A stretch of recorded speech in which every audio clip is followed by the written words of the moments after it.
বিয়ে নিয়ে আবারও খুব গুরুত্বপূর্ণ আপডেট। কেন্দ্রীয় সরকারি কর্মীদের জন্য সুখবর। কাজ শুরু অষ্টম বেতন কমিশনের, দ্রুত বাড়বে বেতন। কেন্দ্রীয় সরকারি কর্মীদের জন্য বড় সড় সুখবর। অষ্টম বেতন কমিশনের টার্মস অফ রেফারেন্স ছাড়পত্র দিয়ে দিল প্রধানমন্ত্রী নরেন্দ্র মোদীর নেতৃত্বাধীন মন্ত্রিসভা। অষ্টম বেতন কমিশনের সুপারিশগুলি খতিয়ে দেখে সেটিকে কার্যকর করার জন্য এই টার্মস অফ রেফারেন্সে ছাড়পত্র পাওয়াটা জরুরি ছিল।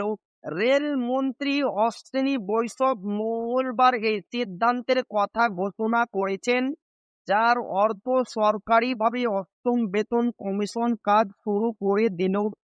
এর আগে জানুয়ারি মাসে অষ্টম পে কমিশন গঠন করে কেন্দ্র। সপ্তম পে কমিশন গঠিত হয়েছিল 2016 সালে, যার মেয়াদ শেষ হবে 2025 সালের আগামী 31শে ডিসেম্বর। সুতরাং 2026 সালের 1 জানুয়ারি লাগু হতে চলেছে অষ্টম পে কমিশন। কেন্দ্রীয় মন্ত্রী অশ্বিনী বৈষ্ণব এই সংক্রান্ত ঘোষণা করেছেন।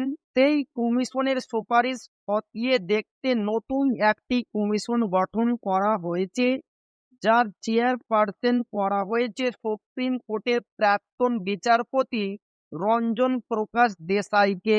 এই টিওআর বা টার্মস অফ রেফারেন্সে ছাড়পত্র না দিলে কমিশন কোনো সুপারিশ করতে পারে না। 18 মাসের মধ্যে চূড়ান্ত সুপারিশ জমা করবে এই 3 সদস্যের কমিশন।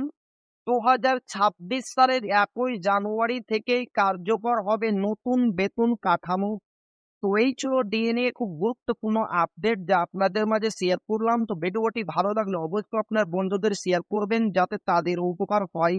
আর আপনি যদি এখনো আমাদের চ্যানেলকে সাবস্ক্রাইব না করে থাকেন তো অবশ্যই চ্যানেলকে সাবস্ক্রাইব করবেন এবং আমাদের পাশে থাকবেন। তো আবারও দেখা হবে ডিএ রিলেটেড খুব গুরুত্বপূর্ণ ভিডিওতে।